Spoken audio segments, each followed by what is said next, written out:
But in his defense, that was the end of the world and all of that was a tough one. Yeah, man. All right, let's see how bad I can butcher my own stuff this time. It'll be awesome. It's always awesome.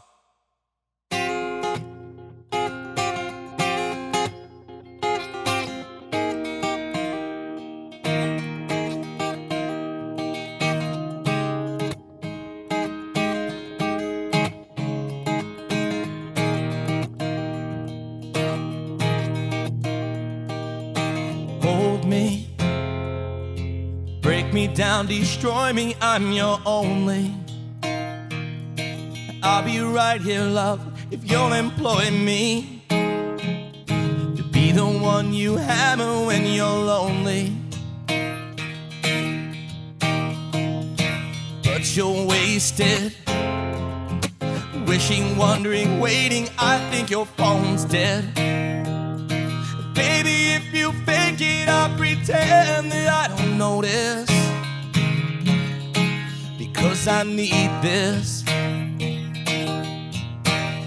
And I fell for you this time. There's no telling you, 'cause baby, I've lost my mind. And I fell for you, lesson learned. I won't compromise myself anymore. I fell for you.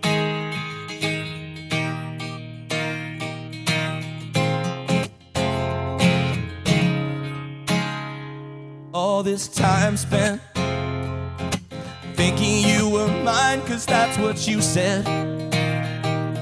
If I could only see, but I've been blinded. Purposely drove me straight into madness.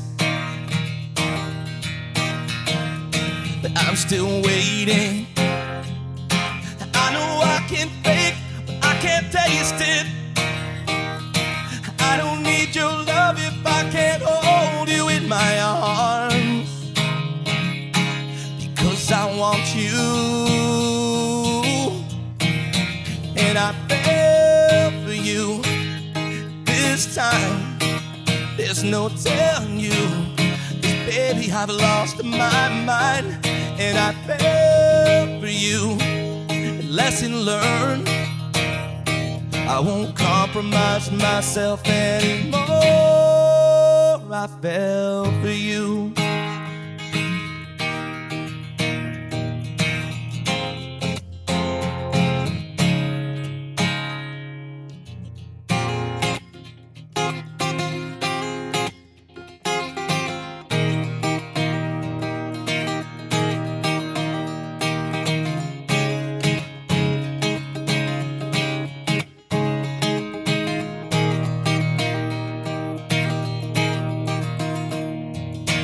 Hold me, break me down, destroy me, I'm your only.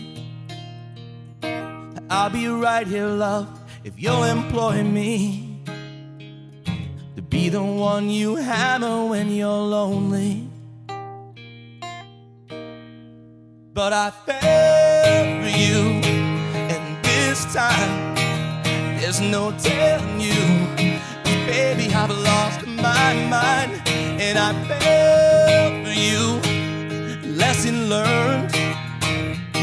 I won't compromise myself anymore. I fell for you.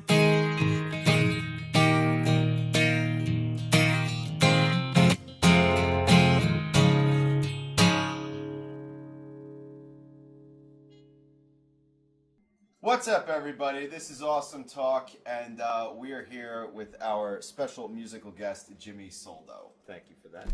Thank you very much for being here, man. A pleasure it is. We just watched a video of you performing right here in the studio, and it is absolutely fucking amazing.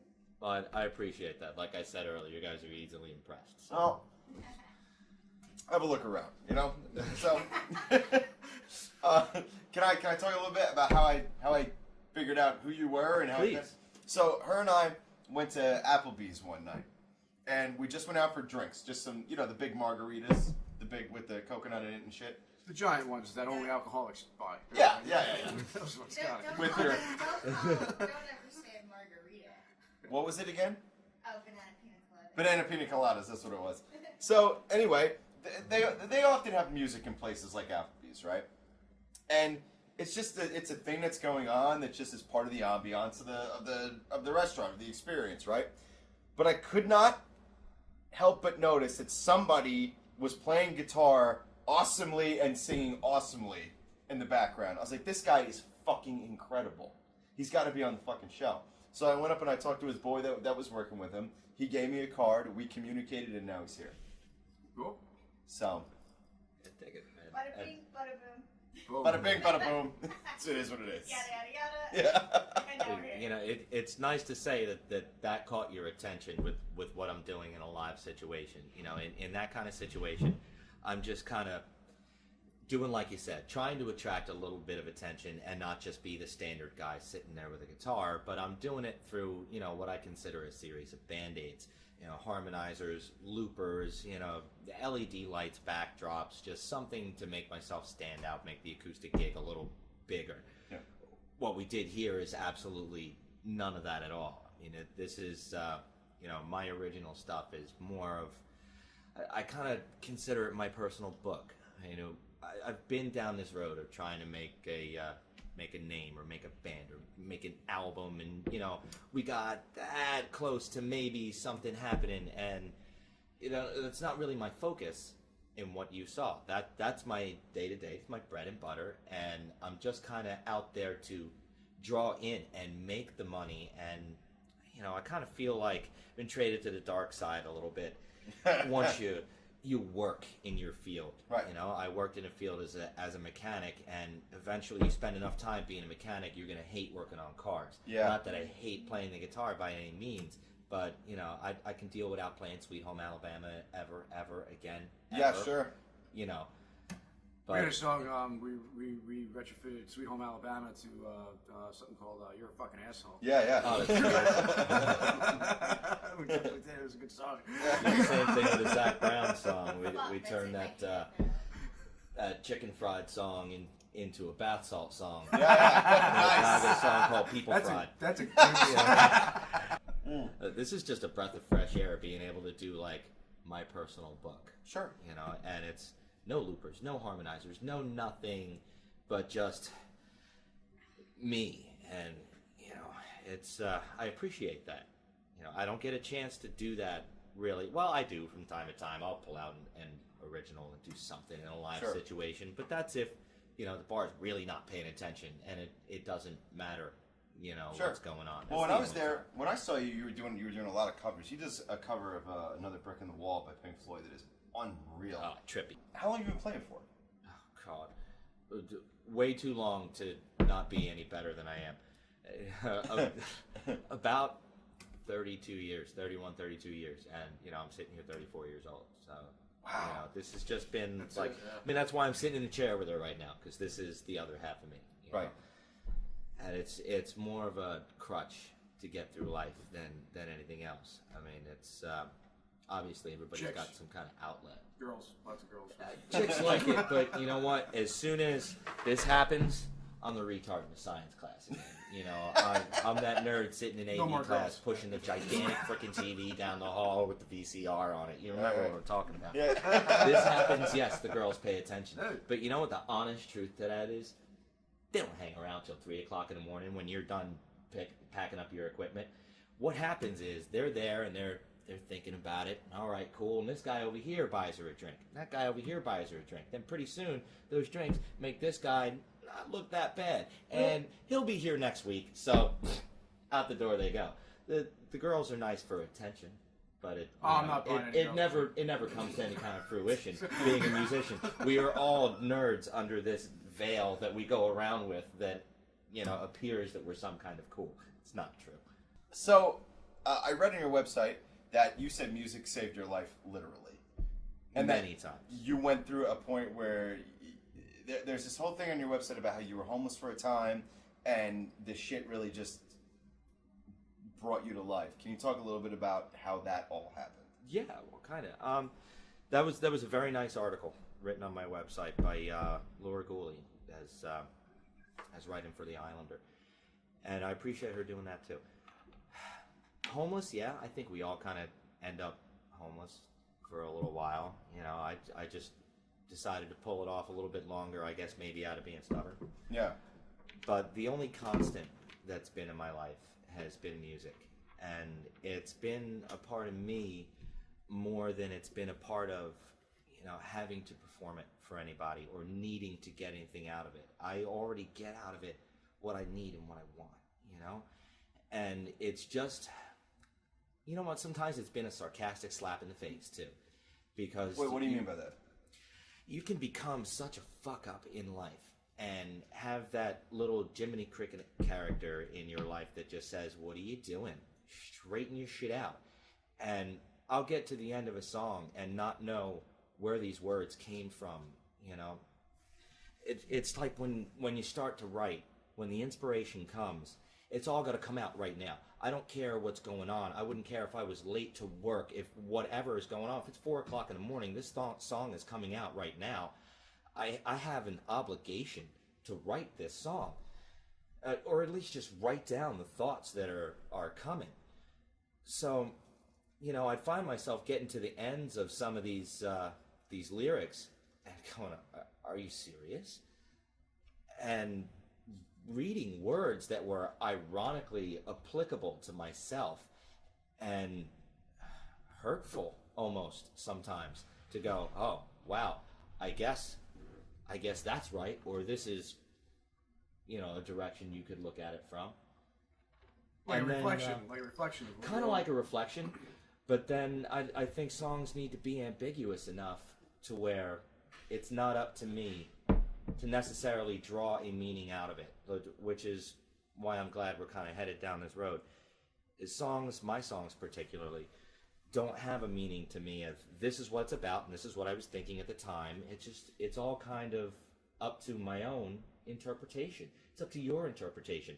That song we just heard, that's up to your interpretation. It's not about what I wrote it about. It's about what does it mean to you and what's your interpretation of it. And you can guess all you want about what was going on in my mind when it came out. I almost guarantee you're going to be wrong.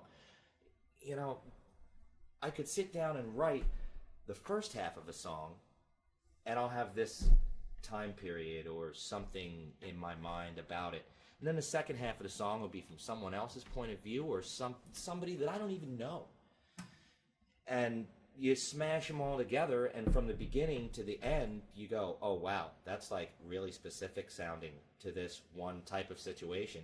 And doesn't that just point something out about yourself? So, yeah, I've gotten my own sarcastic slap in the face out of songs that I don't even know where they were coming from. Yeah. And then you also get your positive encouragement.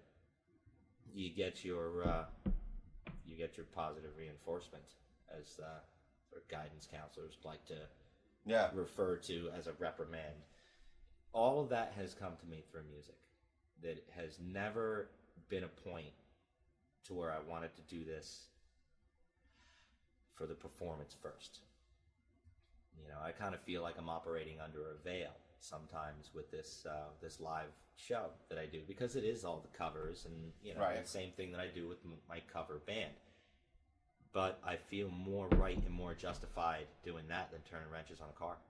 Yeah, sure. So if it's going to be everybody needs a hustle to get by in life, music is what I do. Well, this ain't gonna fuck up your back either, man. I mean, that's a big. Well, I did drag a bunch of stuff up these stairs. Which thank you guys for being troopers enough to drag that with me. You know. What do you want to see happen here? I don't want to see anybody take it. I don't want to see anybody make something out of it that it's not. I don't want to see it become a top 40 hit. I don't want that out of it. You know, if let's say another something somewhere along the line stupid happens and I could sell a song to somebody, make a ton of money off of it, yeah, anybody would be a fool to say that that's not what they want from a music industry, because the potential for that is there. What do I want out of that song that you just heard is what you asked me. nothing more than what it gives me already. I play it, and there's friends of mine that have heard it that demand to hear it again. There's friends of mine that have never bothered to ask me, why'd you write it? What does it mean to you? And I know it means something to them, and they demand to hear it. That's all I want out of it. Yeah. The more people that have that reaction, the better. If it's 2 people in the whole world, so what? John Lennon said that it's our responsibility as musicians and artists to write the songs for the world. They might not be your songs, but you are charged with writing and producing those songs because you can. Music is a universal language. We know that. We were getting into that discussion a little bit earlier. Sure. But as artists, we can do something. We can produce this universal language to where some people can't, but we all need it and we all understand it. So you have that obligation to the world to produce that music. Talk a little bit about that. We were talking earlier about how music is the universal language. This guy broke it down in a really interesting way. Can you talk about that a little bit? Without a doubt. I'm glad we're going to get back to that. The example I used was the major chord versus the minor chord. When I play a major chord, thank you. Thank you for that. He was not here for the conversation we were having, but and this that's guy's exactly my point. He's an incredible keyboard player. He's Incredible. an idiot savant. Yeah, an idiot savant. That means it's the I'm just asymmetry the of the idiot brain. part, but if we can hook up on the Rain Man thing, we can definitely go to AC and make this work. Stones, I was going to say it's that you're an idiot, mostly, but you play a killer keyboard. That's what it means. Well, exactly what you just said. You heard the minor chord, but that's the devil. All right, well, let's get a little more general with it. I play the major chord here. We all go, oh, that's a happy chord. We play the minor chord, we go, oh, creepy. That happens all over the world. It'll happen in Brazil, it'll happen in Africa, it'll happen in China, everywhere. Humans just understand and know that instinctively. We can't speak and communicate instinctively. You can't take, someone that's been raised and brought up in one culture and have them communicate effectively with another culture in spoken language. It can't happen in the written word, but it just happens in music. Yeah. And it all just kind of gets back to the whole everything of what it is. It's something that we don't understand. We understand it as well as we think we do, but there's a whole nother level to music that we're responsible for pursuing and being a part of. And that's where the original music comes back out. While covers are great, and the sincerest form of flattery is imitation, without a doubt. And I love cover artists for that. And thank you for bringing up my version of The Wall. Because it's Pink Floyd. It's recognizable as Pink Floyd, but it's not nearly how they do it. Mm-hmm. It's my own version, my own interpretation. Can I just, not to interrupt you, but... I'll get off on a tangent like hell, so please interrupt. When this guy... Yeah, shut the fuck up. I'm not... Thank you. I feel a little more normal now. When this guy does covers, they're not just like covers. Like, you put your own twist on it. And that's another thing that I not only read about you, but I was there. I heard it.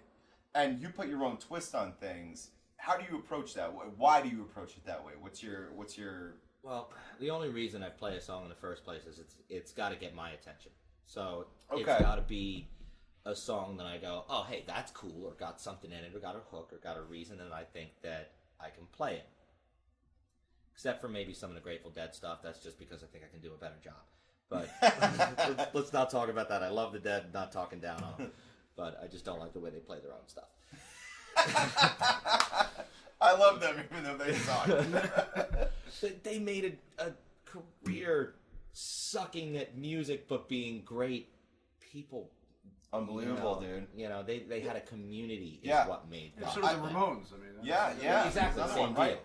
right. They made a career out of sucking on purpose, which I totally respect them for in a whole nother light. Because that's punk rock mentality, and you cannot. Without a When doubt. it's pure, it's right. Exactly. It's just when right. it's pure and it's just about, it's music, it's out of tune, so what? Yeah. Still rocks. Fuck you. Yeah. I'm feeling it. If you don't feel it, that's your problem. Yeah, exactly. That's right. Have another beer, you'll feel it. Yeah. But to accurately address your question, I guess, the way I approach my own stuff is just the way it's going to come out to me. And every song will evolve. The show isn't practiced and rehearsed, and now I've got my version of it, and I play it. It's just something that I may start playing. I'll probably give a half-ass listen to something on the radio and go, oh, okay, cool, I think I can do that. I'm starting to pick it out. I may have it in the wrong key or doing whatever, but it's the right key for me to make that sound correct. Right. And I just picked up that Lord song, Royals. We're doing that with the full band and everything. I don't think that sounds with a 4-piece band anything close to like what she's doing. Sure. It's just a groove that we can put on it. That's it. And if I can put my own type of groove on it, and I still, to this day, have no way to describe what that is. If you had a final message to put out to the whole world if they were listening, what would it be? Take your time. Go. There's no pressure on that final word. Well, the whole world's watching you on this. Yeah, only the whole world. Around almost 8 billion. No bigs. I don't have a final word to give to anybody. It's up to everybody to get their own final word. My final word will come when I can't give a word anymore, and then we can take the entire sum of everything that I've done and get a word out of it. For me to sit here at 34 years old and give you a final word on anything, I don't know shit. How can I give you a final decision or word on anything? You want one? Purple. There you go. It's my final word, purple. It's the color of pain. And his shirt. Okay, and one more time, where people can find you online and what should they expect to find? JimmySoldo.com is my website. What you should expect to find or what you might find, or it could be two completely different things. I don't know. You're going to find my videos. You're going to find samples of my work. You're going to see my schedule and where you can find me all throughout the rest of the season. We try to keep it as current as we can. And, if you find anything else, let me know, because I don't know if I put it there. All right. Hey, Jimmy. I appreciate it. Thank you very fucking much for being here. I want to have a big clinky for Jimmy Soldo for being here tonight. This has been great, man. Without a doubt. Good luck to you. Hope to have you back, my friend. You can't get rid of me now. I brought my cot. We're going to set it up.